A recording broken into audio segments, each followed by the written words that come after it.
ആറ്റിങ്ങൽ ഏറ്റവും പ്രധാനപ്പെട്ട മണ്ഡലമാണ്. 3 മുന്നണികളെ സംബന്ധിച്ചും ആറ്റിങ്ങൽ മണ്ഡലത്തിലെ തെരഞ്ഞെടുപ്പ് പ്രചരണ പരിപാടികളിലേക്ക് ക്യാമ്പയിൻ കമ്മിറ്റി ചെയർമാൻ കൂടിയായ രമേശ് ചെന്നിത്തല എത്തിയിരിക്കുന്നു.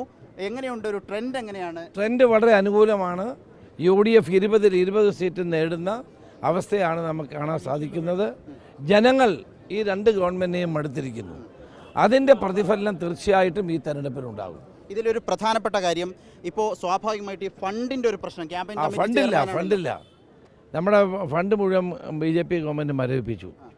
AICCക്ക് ന്യായമായി ചെലവഴിക്കാൻ കഴിയുന്ന ഞങ്ങളുടെ പണം മുഴുവൻ മരവിപ്പിച്ചിരിക്കുകയാണ്.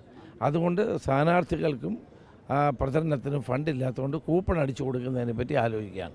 ജനങ്ങളെ സഹകരണത്തോടെ തെരഞ്ഞെടുപ്പിനെ ബാധിക്കുന്ന ഒരു സാഹചര്യം തന്നെ ഉണ്ടല്ലേ? ജനങ്ങൾ അത് ഞങ്ങളെ സഹായിക്കുമെന്ന പ്രതീക്ഷയിലാണ് മുന്നോട്ട് പോകുന്നത്.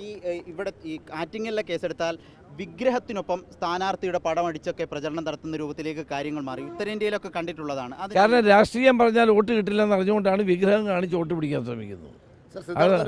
അതൊന്നും നടക്കില്ല. സിദ്ധാർത്ഥൻ്റെ വിഷയത്തിൽ പോലും ഗവൺമെൻറ് CBI അന്വേഷണത്തിൻ്റെ ഒരു ആത്മാർത്ഥതയില്ല.